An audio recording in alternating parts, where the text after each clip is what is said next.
Everyone, সবাই কেমন আছো? আশা করি সবাই খুব খুব ভালো আছো, সুস্থ আছো। তো তোমাদেরকে তো আমি আগেই বলেছি যে আমার শ্যুটগুলো অনেকদিন আগে থেকে করা থাকে, কিন্তু এডিট করার টাইম পাই না। তো এই শ্যুটটাও ঠিক তখনকার, যখন ওই 13-14 ডিগ্রি তাপমাত্রা ছিল তখনকার। তো যাই হোক, মেয়ের স্পোকেন ইংলিশ ক্লাসে গেছিলাম। ওখান থেকে আমি, আমার বোন আর মেয়ে মিলে, তিনজনে মিলে রেস্টুরেন্টে গেছিলাম।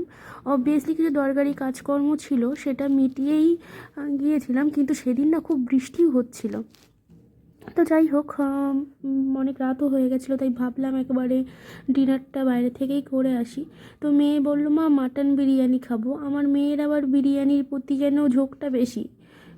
তাহলে বলা যায় যে ও বিরিয়ানি লাভার। তা যাই হোক, বিরিয়ানি অর্ডার করেছিলাম আর গেছিলাম তো হইচইয়ে।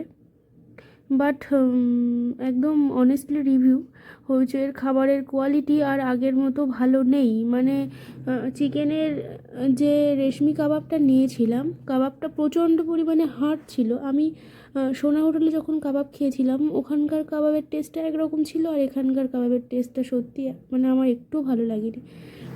তো যাই হোক, আর কাবাব তো হয় একটু সফট টাইপের, কিন্তু ওখানকার কাবাবটা না পুরো হার্ড, একটুও টেস্ট লাগেনি। যাই হোক, অর্ডার করে ফেলেছি, চলেও এসেছে যখন, খেতে তো হবেই।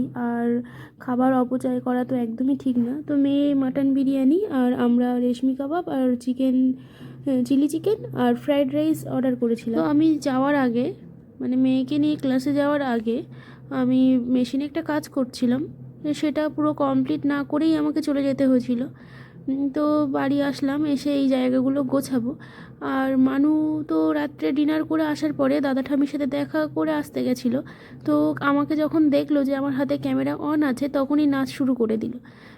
তো যাই হোক, বাচ্চা কাচ্চাকে আর ট্রেনিং দেওয়া লাগে না, ওরা অলরেডি ট্রেনিং প্রাপ্ত। তো বেশ সুন্দর করে নাচছিল, তো আমারও বেশ ভালো লাগছিলো। মেয়েটা আমার বেশ সুন্দর নিখুঁত নিপুণ নাচ শিখেছে টিকটকের দৌলতে, মানে টিকটক মানে ওই শর্ট শর্ট রিলসের দৌলতে। তো যাই হোক, মেয়েটাকে ফ্রেশ করি। তো এখন বাজে রাত 9:30। মেয়েকে স্পোকেন ইংলিশ ক্লাস নিয়ে গেছিলাম, ওখান থেকে কিছু তরকারি কাজবাজ মিটিয়ে রেস্টুরেন্টে গেছিলাম খেতে। তো খাওয়া দাওয়ার পরেই বাড়ি চলে আসলাম, আর এবার ফ্রেশ হব। ফ্রেশ হয়ে সোজা ঘুম। তো আমার মানু, এই যে মানু শীতকালের ড্রেস। তা আমি তো নাইটি পরে আছি পোকা। আমি তো সব 3/4 হাতে পরে আছি, তুই তো দেখ কি পরে আছিস। এই ওয়েদারে আমার মানুষ ড্রেস এই। রাত্রিতে 4 মাত্র হবে, আর যদি কমে বরফ পড়া শুরু হয়েছে। তাহলে বরফে স্লিপ খাবো। আজকে একটা খুব ভালো ঘটনা ঘটেছে। নালে সাইকেল চালাবি করে। ঘটনাটা হচ্ছে, মানু আজকে স্পোকেন ইংলিশ ক্লাসে খুব ভালো বলে স্যারের কাছ থেকে এই যে এই পেনটা গিফট পেয়েছে। সবাইকে দিচ্ছি, আমাকে না। সবাই ভালো বলেছে, কিন্তু তুমিও আজকে ভালো বলেছো। নাও দেখে দাও। তুমি খুশি হয়েছে মা? আমি খুশি হয়েছি। দাও, হাত দাও।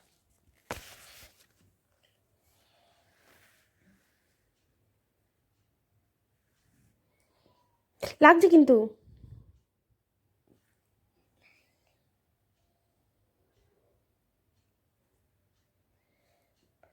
কি লিখলে? লিপা কি?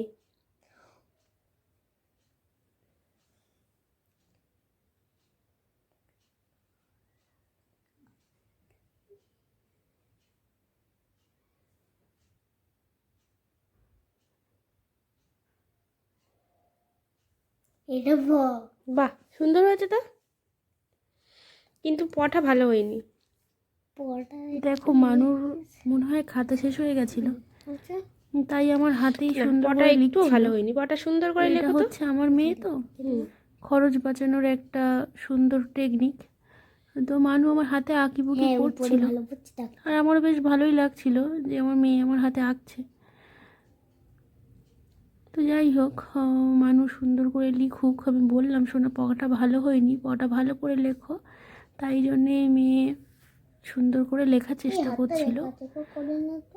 তো যাই হোক, এই চেষ্টাটা যতদিন থাকবে ততদিন জীবনে ভালো কিছু হবে। জীবনে যদি কখনো চেষ্টা তুমি ছেড়ে দাও, তাহলে দেখবে কোনো কিছুই তোমার জীবনে আর ভালো বলে কিছু হবে না। চেষ্টার মতো জিনিস পৃথিবীতে কোনো কিছুই হয় না। তো ফ্রি পয়সায় অনেক জ্ঞান দিয়ে ফেললাম, আর ফ্রি পয়সায় ফুড রিভিউ দিলাম। তো সব মিলিয়ে আজকের দিনটা মোটামুটি ভালো মন্দ দিয়ে কাটলো। আমার টাকাগুলো কিছুটা ওয়েস্ট হলো, কারণ খাবারের কোয়ালিটি খুব একটা ভালো ছিল না। তারপরেও কি করব, অর্ডার দিয়ে ফেলেছি, খেয়ে নিলাম। মানে আত্মসন্তুষ্টি আর হলো না। তো যাই হোক, আজকের মতো ভিডিওটা এই পর্যন্ত। তো নাও, না না না, এখনো বাকি আছে, দেখো আসো, এখনো বাকি আছে, আসো। বাকি আছে? এখানে দেখাও দেখাও কি বাকি দেখি? উল্টো করে দেখাও না, উল্টো করে দেখাও না, উল্টো করে।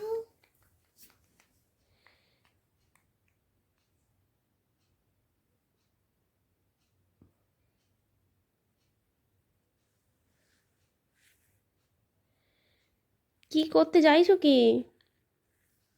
ঠিক আছে, আর করতে হবে না। উফ, দুষ্টুমি করো না মানু। তো নাও, আজকের মতো ভিডিওটা এই পর্যন্ত। ভালো লাগলে অবশ্যই লাইক করো, শেয়ার, সাবস্ক্রাইব করতে ভুলো না। টাটা। শেয়ার করতে কিন্তু ভুলবে না।